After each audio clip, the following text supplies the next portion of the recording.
So maybe I'll now talk a little bit about the depressive phase of the illness, which is basically going to be the opposite of what I described for the manic episode.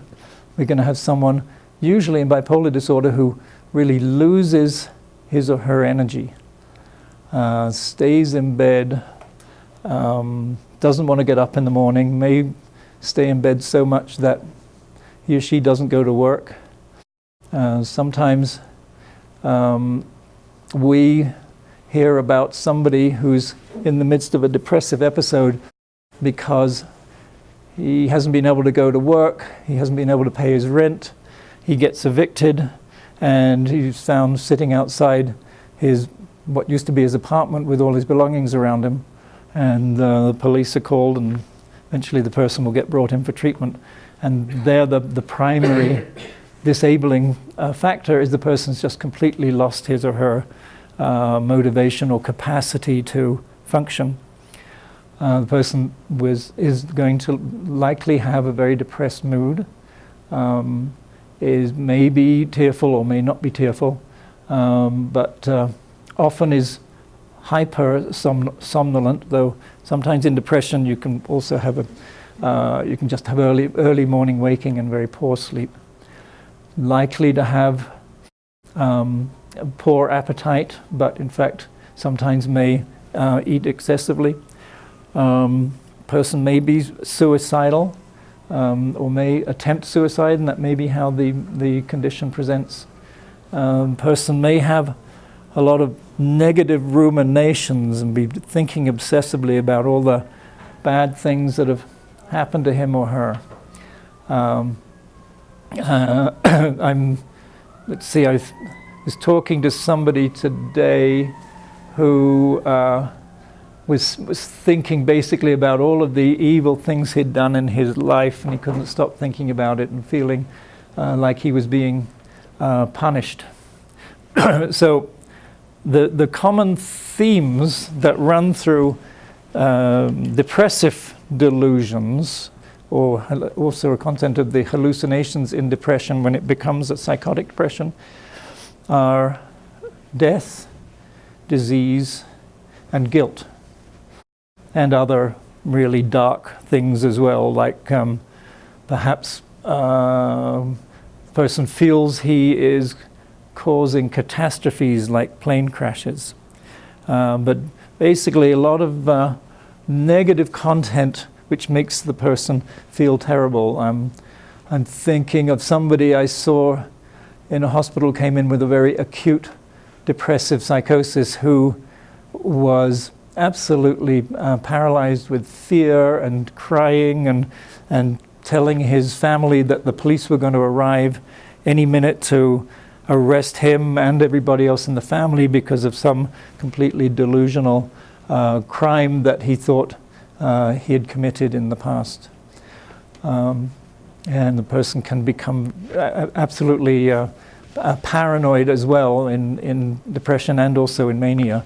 Paranoia and fear that the police are coming to get you, for example, in this case, it often follows the mood component, but can happen in any of these psychoses that we're going to be talking about here today. So paranoia is not just a part of paranoid schizophrenia. It can happen in both phases of bipolar disorder. It can happen in Alzheimer's disease and so on. It's just a trick of the mind that is very commonly triggered.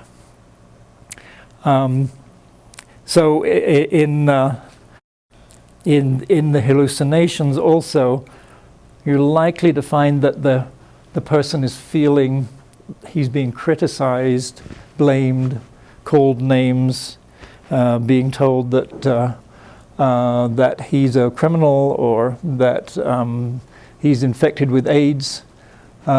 Just a couple of days ago on the weekend, a patient whom I saw called his mum and said, "Come and get me and drive me to the hospital emergency room as fast as an ambulance, because I need to have a blood test." And when he got there, he said he wanted to be tested for HIV. And so here he was getting extremely agitated because from somewhere he'd gotten the belief that he had contracted AIDS. So that's the level of delusion that you can see in a depressive illness. And so the question was, when somebody's in one of these delusional states, can he or she determine what's real and what's not real? Ordinarily, I would say the answer is no, especially when somebody's manic. The person may be absolutely convinced he's right and be absolutely intolerant of anybody disagreeing with him. But this same person this morning that I was talking about, who is the supreme being and had pyramided the stock market, he's actually getting better. And so when I talked to him this week, he was saying, well, I'm not going to talk about any of this stuff that's my psychosis, and he actually called it his psychosis. I'm going to talk about what I'm going to be doing today and the job, what schooling I'm going to get when I get out of here, out of the residential treatment facility. And he would do that yesterday, for example. He could do that he could talk about rational things for 10, 15 minutes, but then he would burst into the whole other thing about being the supreme being.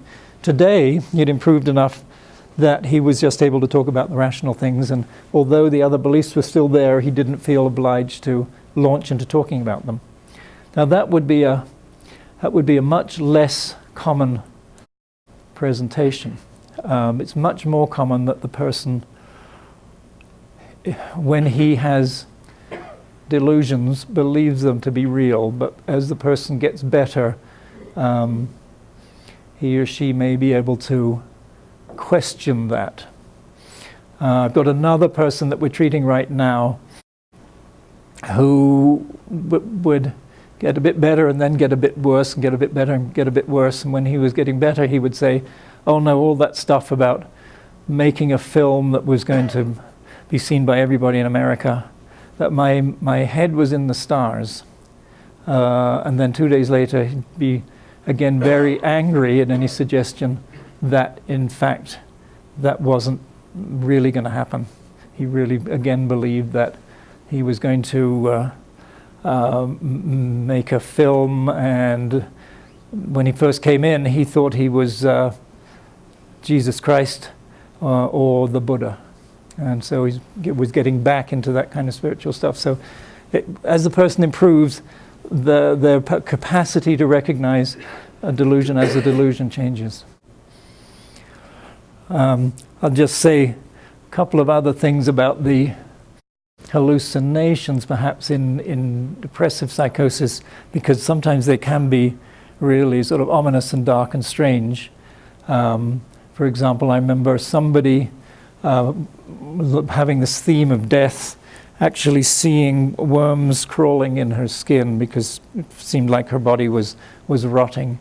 There's often, or sometimes people smell death or vile smells, and so there's this olfactory hallucination that can go along with depression. And sometimes people see ominous figures in the dark moving around beside them, maybe sort of death-like figures. So you can get quite an unusual array of hallucinations and delusions in the depressive phase of bipolar. So, but as I say, there is also unipolar depression, where somebody can have episodes of depression and recover with periods of remission in between. And sometimes these phases start to run together, and especially late in the illness, there can be a progression without full recovery between the episodes as the person's illness advances.